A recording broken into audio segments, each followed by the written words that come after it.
Etxe bizitza da gaur egun Nafarroako kezka sozialik handiena eta hala erakusten dute inkesta guztiek. Eta horregatik gaurkotasuna duten hiru gaien inguruan gure hausnarketa eta gure balorazioa partekatu nahi nuke gaur zuekin.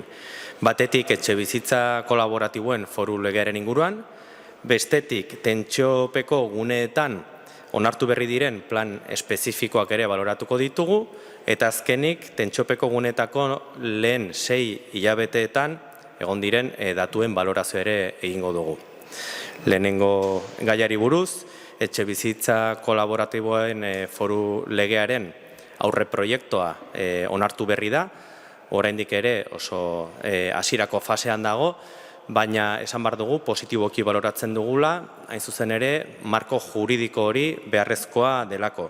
EH Bildu gobernatzen duen hainbat udaletan, adibidez Iruñan, Baztanen edo Arrakilen, lurzoru publikoan herritarren kooperatibei azalera eskubidea lagatuz etxe bizitza kolaboratibo proiektuak sustatzen ari gara. Orain arte, ordea, zailtasunak egon dira, izan ere, marko juridiko hori ez genuen eta horrek arazoak sortu ditu. Beraz, positiboki baloratzen dugu lege hau tramitatzera hasi izana.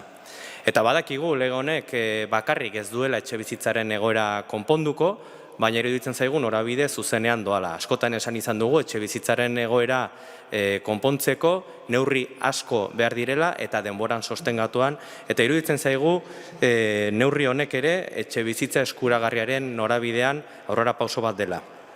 Bigarren gaira pasatuz, aipatu nahi genuke ere, atzo bertan ezagutzera eman ziren tentsiopeko gune izendatutako udaletan indarrean sartuko diren plan espezifikoak ere positiboki baloratzen ditugu. Euskal Herria Bilduk 21 udalerri horietatik 9 gobernatzen du, eta udalen eta departamentoren arteko elkarlana oso aberasgarria izan da, eta iruditzen zaigu hemendik aurrera ere klabe bat izanen dela eta garrantzitsua izanen dela instituzioen arteko elkarlan hori. Neurri asko onartu dira plan espezifiko horietan, datozen 3 urtetan indarran egongo direnak 21 udalerri horietan, 2026-tik 2028-ra hain zuzen ere, baina, esan behar dugu ere, arauak onartzea ez dela nahikoa. Arau hauek bermatzea eta bermatzeko tresnak ezartzea ere oso garrantzitsua da. Eta horretan, gobernuak badu zeregina. Batetik, etxe bizitza ikuskaritza zerbitzua indartu beharra du departamentuak, baliabide gehiago jarri behar ditu, izan ere gaur egun giza baliabide gutxi ditu departamentuak ikuskaritza zerbitzuan. Plan espezifikoetan ere agertzen da protokoloak sinatuko direla udalen eta departamentuaren artean, udal baliabideak ere ikuskaritza zerbitzu horretan lanean aritzeko, baina iruditzen zaigu gobernuaren ardura ez dela ordezkatzen eta gobernuak ere bere ikuskaritza zerbitzua indartu behar duela.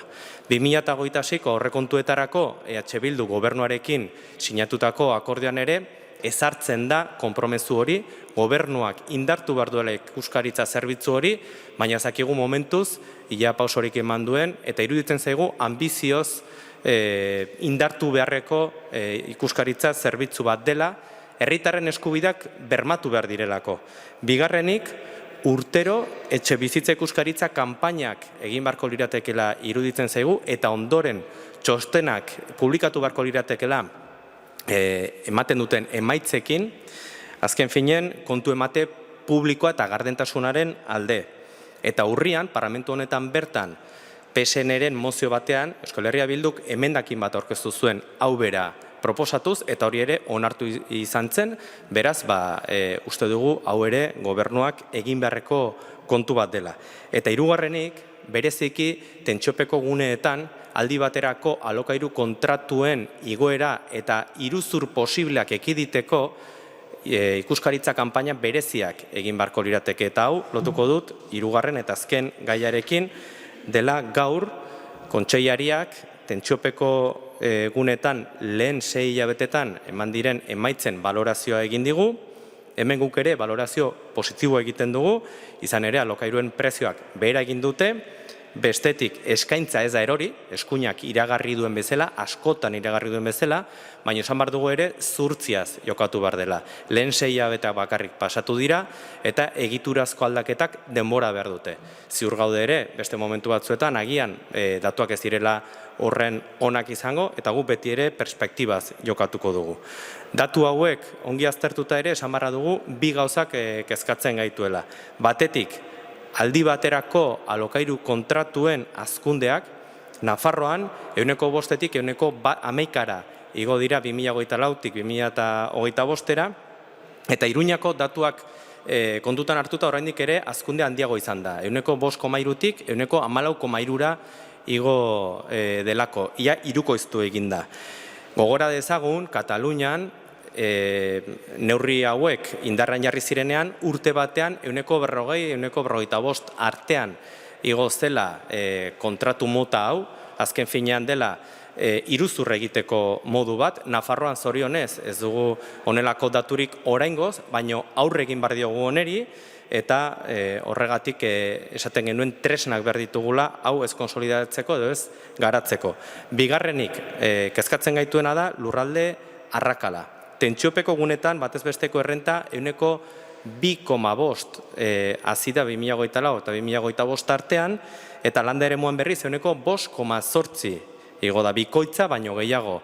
Beraz, iruditzen zaigu, hau ere kontutan hartu beharreko datu bat dela, eta etxebizitza arazoa orokorra denez, irtenbidea ere orokorra izan behar du. Guzti honengatik, gaur kontseilerari bi gauza proposatu dizkiogu.